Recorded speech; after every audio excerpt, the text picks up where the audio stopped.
Order! Order! You are an incorrigible delinquent at times. Behave yourself, man!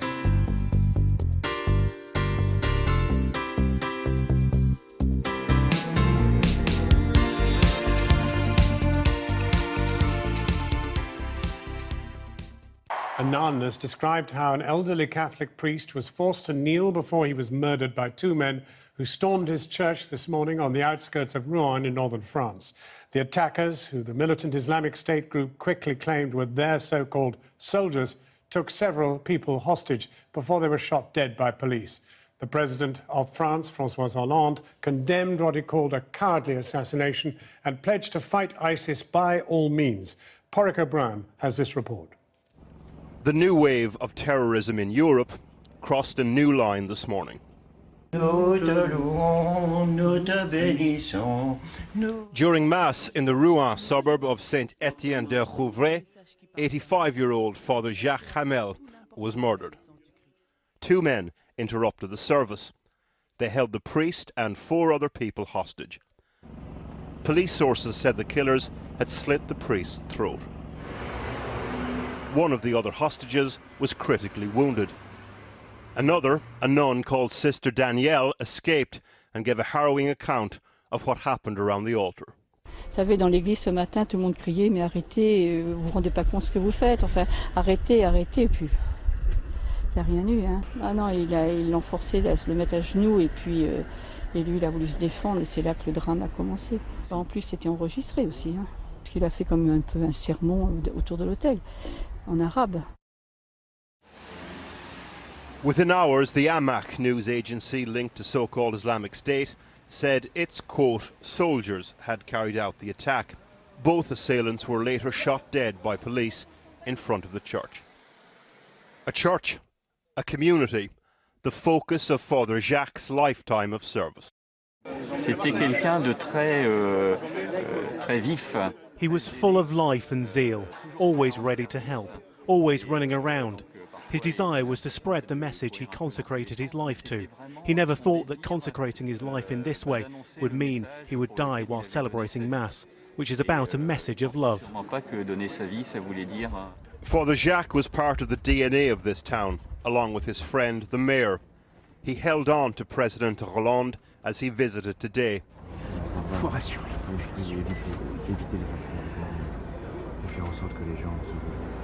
You can overhear him tell the president, you have to reassure the people. This afternoon, an arrest was made and a property searched in the town in connection with the attack. There is a depressing familiarity with what we know so far of the killers. One of them in particular was very much on the police's radar. It's reported that the 19-year-old attempted to travel to Syria but was arrested and deported back from Turkey. On return, a custodial sentence was appealed in March, and instead he was ordered to wear an electronic tag. It's believed the conditions of his house arrest meant he was able to go out for 4 hours every morning. That's what we know of the killers, described today as cowards. What we know of Father Jacques, in a short film 7 years ago, explains the essence of Christmas and of his faith. Jésus est venu, il est proche de tous ceux qui sont en manque de raison de vivre, hein, de pauvreté. Jesus, he said, came to make himself vulnerable. He got close to the needy and the poor. In other words, a life of quiet, unassuming service, infinitely more heroic. Porrick O'Brien reporting now. In the last few minutes, the French President, François Hollande, has addressed the French nation, declaring that the threat from Islamic militants has never been so great in France or in Europe. Well, in Germany, scene of multiple terror attacks over the past week, the Bavarian governor has declared that every act of terrorism is one too many and said that Germans are full of fear. After the latest attack, when a Syrian man blew himself up and injured 15 others in the town of Ansbach, ministers said failed asylum seekers should be deported more easily. Fatima Manji has been to speak to refugees and local residents in the nearby town of Zwarbach to see how attitudes are shifting. Fatima. Yes, Kathy, I'm in this beautiful Bavarian town. It feels a million miles away from any sort of violence, and yet physically we are just 20 miles away from another small town, Ansbach, where 2 nights ago that Syrian man blew himself up, injuring 15 others. Overnight, ISIS have released apparent photo and video of this man. Today, that's created political pressure. The Bavarian state governor, Horst Seehofer, has called for action by the federal government. He says public concerns about security and immigration must be addressed. People are full of fear. He wants failed asylum seekers deported faster. Now, I should state Mr. Seehofer has been critical of Mrs. Merkel's immigration policy and her open door policy in the past. So how is the impact of these attacks and the political pressure actually playing out in small towns like this one? And how are refugees and German locals actually feeling about what's happening? Sleepy might have been a word invented for Schwabach. You might visit here if you're interested in traditional goldcraft or this Bavarian town's role in Lutheran theological formation. But we're here not to appreciate history, instead to examine what might be this town's future. 600 refugees have joined the population of 40,000 here. Around the town, there are now several refugee houses. Those running them fiercely protective of asylum seekers they've taken in. But some wanted to talk to us, and they're finding the reality of living like this isn't straightforward. This Kurdish couple told us there are tensions and petty arguments between families here. For the smallest thing they say this is a problem. Why? For what? It's not just them who live here. The Syrians, the Arabs, the Iraqis, a lot of the new arrivals, they feel the welcome from Germany should be for them. They tell us Germany has invited us, not you. We're just extra. A Syrian family also living here say life is good in Germany. They feel safe and welcome. Mum Rula tells us she's got no issue with those of other cultures. After all, we're all brothers and sisters, and we all have our own problems, she says. But they do worry that German attitudes might harden because of recent attacks. Shaheen says he's already experiencing that. Sometimes they turn their back on us. Sometimes they won't even talk to us. They've become colder towards us. It's a sentiment echoed by a social worker whose job has increasingly turned into trying to keep the peace here. And many of the German people are afraid what will happen with us in Germany, with so many people which has to live with these problems. And they say we cannot help them all.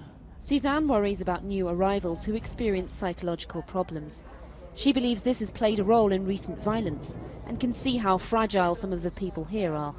But then the people are here for 15 months without doing nothing. They are frustrated because they want to work, but in the first time it's so difficult that they are not interested anymore. This is how Germany displayed itself to the world last year, showing off its Willkommens culture, embracing migrants and refugees with open arms. Some say that attitude is now under threat, like this volunteer who works to help refugees adapt to life in Germany. I'm afraid that this is coming. If more attacks will happen, I don't hope though, but if it will happen, then I think the meaning about the refugees, the culture for welcome is changing in a negative way. But in town we found cautious optimism. People here still appear to take pride in pointing out one refugee carrying out a terror attack doesn't represent them all.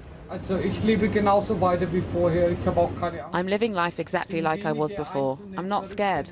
There are a few crazy ones, but there are also crazy people amongst us. I think some people will change their minds, but I don't think we should be threatened.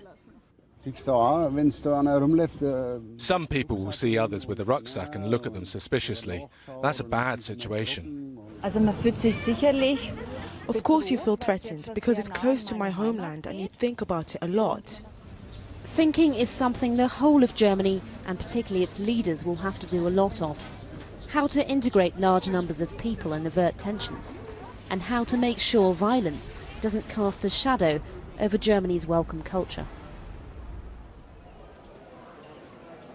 Well, politically, German elections are coming up next year, and the fate of Angela Merkel and that of her party is in many ways entwined with how Germans see refugees here and whether that changes. It's important not to overstate things. You saw there in my report, people are still calm. They're not panicking about all of this, but they are asking questions about the frustrations of both those who are newly arrived and that of the local population in how all of this is dealt with. Fatima Manji in Stuttgart.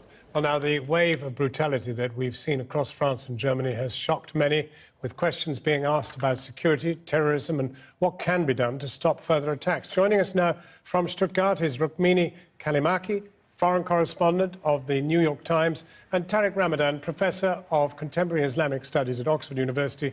He's with me here in the studio. Rukmini Callimachi, how do you read what is going on? An orchestrated wave of terrorism or sporadic activities carried out by people with mental problems, but who also happen to be Muslim? For at least 2 years now, the Islamic State has been calling for attacks in Europe. In the very same speech where Abu Muhammad al-Adnani, the spokesman of the Islamic State, announced the creation of their so-called caliphate, he also called for aggression against Western nations, specifically France. France was singled out as one of the top-tier countries that they should hit. They've been trying to hit these countries for some time, and unfortunately, it feels like it's just now coming to fruition. I appear to have lost my microphone. No, you've got it. You've got your earpiece right there and your microphone's fine, so carry on. Sorry. So let me just move to Tariq Ramadan to respond to this. I mean, one of the things which perplexes people is that if something is being done in the name of Islam and is not actually remotely Islamic, why do not the Islamic authorities across the land, in every land, condemn it and indeed maybe even declare fatwas against those who do it? I think if you listen to the Muslims around the world, they are doing this. We have voices around the world. In fact, the consensus within the Muslim communities around the world is to say this has nothing to do with our religion. We cannot say that they are not Muslims because they are talking in the name of Islam. But from an Islamic perspective, we condemn this, and the voices are there. So I think it's very important not only to be driven by those voices that are pretending or they are talking in the name of Islam, but to listen to the majority. And it's not a silent majority. You have scholars around the world and people at the grassroots level condemning this, and this is very important. Now, our reaction to this should not be emotional. This is exactly what they want. They want to spread fear in Europe in order for us to think, oh, this is Islam versus the West. That's not this at all. It's not only a priest who was killed today. You have Muslims who were killed. Listen and remember what happened in Medina. In Medina, they were to kill Muslims, and they are killing Muslims in Syria, in Iraq. So it's wider than this, and we have to come together. But there is something desperately poignant about an 85-year-old priest of another faith being cut down in the way that he was in his church. I mean, that's an act of sacrilege. Oh, yes, that's unacceptable and has to be condemned. And moreover, this priest was known as somebody who was working at the grassroots level with all the communities. That's unacceptable. So the symbolic dimension should not lead us to think it's Islam versus Christianity. This is exactly what they want. Rukmini, what is your reading of how Europe is responding? I think there's just widespread confusion here on how to deal with these threats. The French and other European officials have explained that in order to provide 24-hour surveillance for one potentially radicalized person, it takes 20 to 25 police or intelligence officers. And they simply don't have the manpower to watch everybody. One of the attackers in the church today, according to French press reports, actually was under surveillance and had an ankle bracelet. If those reports are true, then it's showing that even the people that are really at the highest level of radicalization in terms of the French classification system and who are being watched are still able to slip through.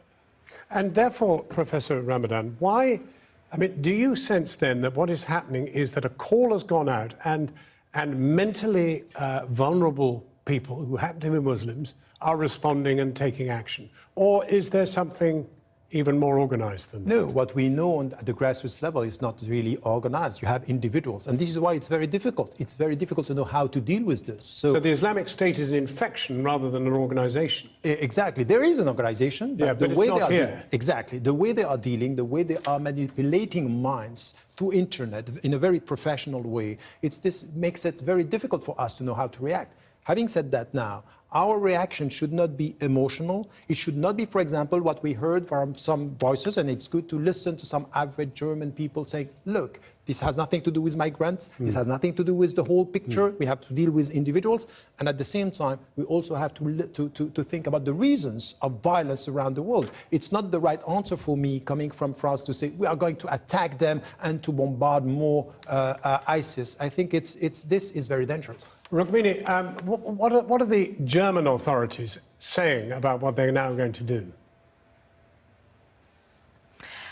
I don't think that there's been a coherent reply. The country is reeling from two back-to-back attacks that have been claimed by the Islamic State, including in Ansbach a few days ago and in Würzburg on a train last week. The ties to the Islamic State are still being explored.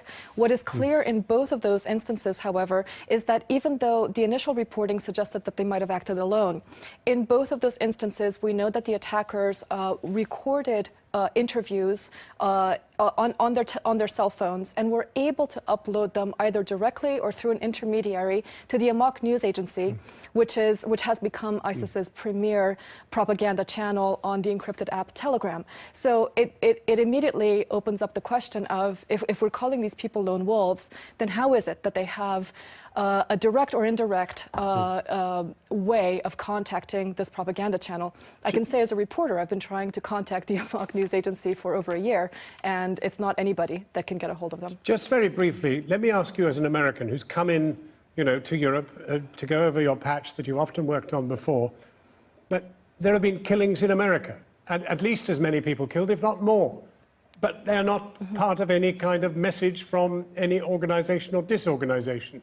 How do you contrast these two events that are going on? Because then you have, an event in Florida the same week, people killed, people injured. Right. The situation in America is that there's been an epidemic of gun violence going back years now. If you look at the numbers, the number of people that have been killed is staggering, and it's clearly far more than have been killed in terrorist attacks. However, there's something I think quite potent and quite frightening about the idea of a terror group that is now headquartered in Raqqa in Syria, that they are somehow able, through perhaps nothing more than an internet connection, that they are able to reach young people across the Atlantic and incite them to do what Omar Mateen did in a Florida nightclub in the month of June. Rukmini Callimachi and indeed Professor Ramadan, thank you very much indeed for joining us. I've been getting away with it.